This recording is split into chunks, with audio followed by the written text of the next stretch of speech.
buku Syama'il Muhammadiyah karangan Abi Isa Muhammad bin Isa At-Tirmidzi, bab ke-43 dari 59 bab dalam kitab tersebut. Bab 43 berisi begitu banyak hadis yang bercerita tentang bagaimana kita memahami sunnah Rasulullah, contoh-contoh yang dilakukan oleh Rasulullah ketika berpuasa. Digambarkan dalam banyak riwayat Rasulullah itu dalam setahun kadang berpuasa, kadang beliau berbuka, artinya tidak sepanjang tahun beliau berpuasa. Salah satunya apa yang menjadi kesaksian sahabat Abdullah bin Sakik. Beliau pernah bertanya kepada istri Rasulullah, Sayyidah Aisyah radhiyallahu anha, tentang puasanya Rasulullah.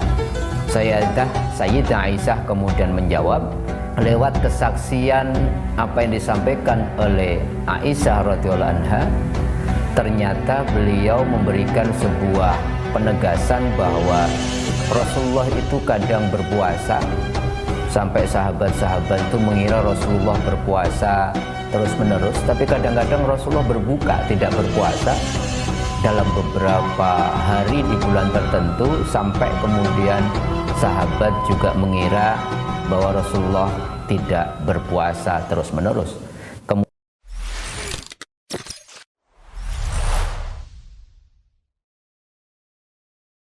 Assalamualaikum warahmatullahi wabarakatuh, sahabat-sahabatku, pemirsa channel Tauhid Cinta. Pada kesempatan kali ini kita akan melanjutkan pengenalan kita tentang sejarah hidup Rasulullah SAW lewat buku Syama'il Muhammadiyah karangan Abi Isa Muhammad bin Isa At-Tirmidzi. Kita sudah memasuki bab ke-43 dari 59 bab dalam kitab tersebut. Bab 43 berisi begitu banyak hadis yang bercerita tentang bagaimana kita memahami sunnah Rasulullah, contoh-contoh yang dilakukan oleh Rasulullah ketika berpuasa. Kesimpulan pertamanya bahwa digambarkan dalam banyak riwayat Rasulullah itu dalam setahun kadang berpuasa, kadang beliau berbuka, artinya tidak sepanjang tahun beliau berpuasa. Beliau hanya berpuasa 1 bulan penuh, yaitu di bulan suci Ramadan. Salah satunya apa yang menjadi kesaksian sahabat Abdullah bin Sakik. Beliau pernah bertanya kepada istri Rasulullah, Sayyidah Aisyah radhiyallahu anha, tentang puasanya Rasulullah.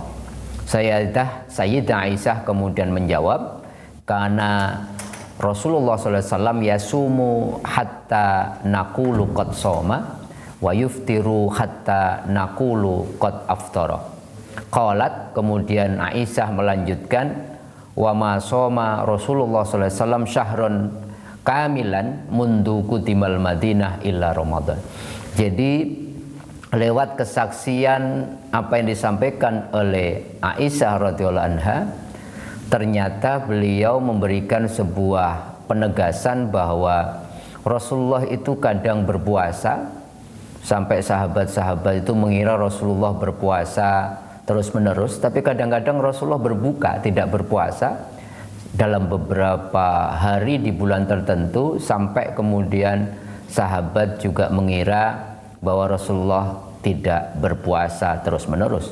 Kemudian Aisyah menjelaskan, dan tidaklah Nabi kemudian berpuasa 1 bulan penuh semenjak beliau masuk Madinah ketika hijrah, kemudian kecuali di bulan Ramadan. Lewat hadis riwayat Muslim dan Imam At-Tirmidzi ini dapatlah disimpulkan Rasulullah itu terkadang berpuasa, yaitu puasa sunnah. Kita tahu ada puasa-puasa yang dilakukan Rasulullah cukup lama dalam 1 bulannya. Puasa Rajab, puasa bulan Sya'ban, bahkan Rasulullah juga berpuasa bulan Dzulhijjah, bulan Muharram dan seterusnya. Tapi kadang-kadang juga Rasulullah tidak berpuasa. kecuali dalam beberapa hari dalam satu bulan. Misalkan Ayyamul Bid atau kemudian puasa Senin dan Kamis. Dan yang ketiga, hadis ini mengabarkan bahwa Rasulullah itu berpuasa penuh hanya di bulan Ramadan, yaitu ketika puasa wajib. Tetapi ada satu keterangan dari salah satu istri Rasulullah yang lain, namanya Ummu Salamah. Rasulullah dikabarkan bahwa ma ra'aitun nabi yasumu syahraini mutatabi'aini, yakni Asy-Sya'ban wa Ramadan. Jadi Ummu Salamah pernah mendampingi Rasulullah pada satu tahun tertentu. Ternyata Rasulullah berpuasa 2 bulan berturut-turut, yaitu puasa 1 bulan, puasa sunnah bulan Sya'ban, dan puasa penuh 1 bulan penuh, yaitu di bulan Ramadan. Oleh karenanya dari 2 hadis ini ternyata memang Nabi tidak sepanjang tahun kemudian berpuasa, tetapi di kesimpulan yang lain bahwa Aisyah juga mengabarkan sesungguhnya Aisyah tidak pernah melihat Rasulullah SAW berpuasa 1 bulan di luar Ramadan, yang paling banyak yaitu puasa di bulan Sya'ban. Bahkan digambarkan oleh Aisyah, kana yasumu Sya'ban illa qalilan bal kana yasumu kullan. Jadi kadang-kadang di bulan Sya'ban Rasulullah tidak sepanjang bulan, seluruh bulan berpuasa, tapi kadang-kadang kemudian 1 bulan penuh beliau berpuasa, sebagaimana diperkuat oleh kesaksian Ummu Salamah tadi. Dalam hadis yang lain yang diriwayatkan oleh Imam Abu Dawud dan Imam Ibnu Majah, Rasulullah itu puasa 3 hari setiap bulannya. Dan itu ternyata banyak tafsir, karena Rasulullah SAW yasumu min ghurrati kulli syahrin salasata ayyam. Jadi Rasulullah itu setiap awal bulan, ada yang mengatakan secara umum setiap bulan itu puasanya, puasa sunnahnya 3 hari. Sehingga kemudian banyak yang mengatakan tidak mesti Ayyamul Bid tengah bulan, tapi bisa awal bulan, tengah bulan, atau kapanpun, yaitu 3 hari. Tapi keterangannya waqallaha kana yasumu yaumal jum'ah, dan Rasulullah itu jarang sekali kemudian berbuka atau tidak berpuasa pada hari Jumat. Tetapi keterangannya tidak dianjurkan berpuasa hari Jumat itu sendirian, yaitu harus digandeng dengan puasa sebelumnya, hari Kamis, atau puasa sesudahnya. Karena dalam riwayat Imam Bukhari ada sebuah keterangan, la yasumanna ahadukum yaumal jum'ah illa yauman qablahu aw ba'dahu. Janganlah seseorang di antara kalian kemudian berpuasa pada hari Jumat kecuali puasa 1 hari sebelumnya, dan atau berpuasa 1 hari sesudahnya.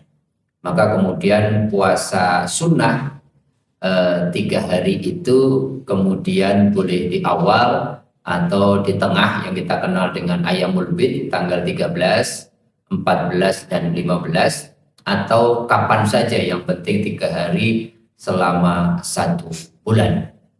Itu yang digambarkan dalam beberapa riwayat. Ada riwayat yang lain, salah satunya riwayat Imam At-Tirmidzi, ternyata digambarkan juga karena Nabiyyu yatahayyara yaumal isnainin wal khamis. Rasulullah itu, kata riwayat Aisyah ini, yataharra, yaitu rutin.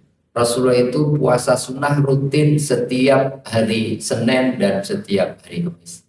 Ketika ditanyakan kenapa Rasulullah sunnah puasa rutin hari Senin dan Kamis, ternyata Rasulullah menggambarkan setiap hari Senin dan Kamis amal seseorang itu dihantarkan menuju Allah, dan Rasulullah mengatakan, saya pengen ketika amal saya dihantarkan saya dalam kondisi berpuasa.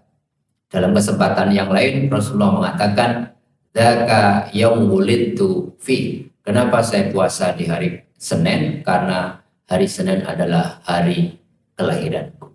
Itu beberapa catatan dalam banyak hadis yang ada di bab 43 tentang puasa Rasulullah. baik itu puasa wajib 1 bulan selama bulan Ramadan atau puasa sunnah 3 hari tiap bulan, ayamul bid, puasa Senin dan Kamis, atau kemudian puasa-puasa di hari-hari tertentu, apakah puasa Sya'ban, puasa Dzulhijjah, puasa Muharram, puasa Rajab, dan lain-lain.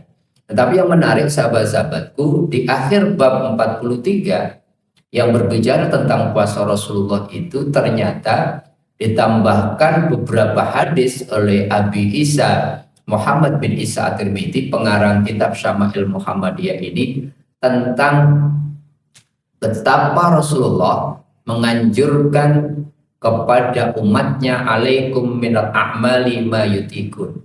Hendaklah kalian mengerjakan ibadah itu sesuai dengan kemampuan.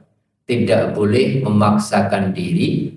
Wallahi la yamalullahu, maka Allah tidak akan pernah bosan. Demi Allah, Allah tidak akan pernah bosan melihat kita beribadah hatta tamallu, kecuali kalau dipaksakan kita sendiri yang bosan. Dan kemudian di akhir hadis ini Rasulullah mengatakan, wa kana ahabbu dzalika ila Rasulillah sallallahu alaihi wasallam, maka kemudian yang paling dicintai oleh Allah, dicintai oleh Rasulullah itu adalah yadumu alaihi sahibu, seseorang yang mengerjakan amal-amal itu secara rutin, secara konsisten atau istiqomah. Artinya apa? Selain puasa Ramadan yang merupakan puasa wajib, rukun Islam, puasa-puasa sunnah walaupun Rasulullah tadi digambarkan minimal setiap bulannya puasa 11 hari, Senin Kamis 8 hari dan 3 hari setiap bulannya, tetapi umatnya diberi sebuah gambaran, hendaklah kalian berpuasa sunnah atau ibadah yang lain sebagai nawafil atau tambahan, itu matutikun. Disesuaikan saja dengan kemampuan masing-masing, sehingga kalau sesuai dengan kondisi rohani seseorang, tidak memaksakan diri, maka ibadahnya bisa dinikmati, dikerjakan dengan khidmat, dengan kekhusyuan, sehingga merasakan manisnya beribadah, sehingga rasa bosan kemudian bisa dihindari, dan yang paling utama orang bisa melakukannya secara ajab, secara rutin, kontinu atau istiqomah. Itulah sahabat-sahabatku gambaran tentang bagaimana Rasulullah menjalani ibadah puasa selama setahun, apakah puasa wajib maupun puasa sunnah. Mudah-mudahan dengan bab 43 ini kita punya gambaran yang lebih utuh tentang sosok ibadah Rasulullah, terutama ketika berpuasa. Mudah-mudahan ada manfaatnya. Insya Allah kita lanjutkan di bab 44 untuk lebih mengenal lebih utuh lagi siapa Rasulullah. Mudah-mudahan ada informasi yang bisa menambahkan tentang bagaimana Rasulullah dalam kehidupan ibadahnya. Mohon maaf apabila ada yang kurang berkenan. Assalamualaikum warahmatullahi wabarakatuh.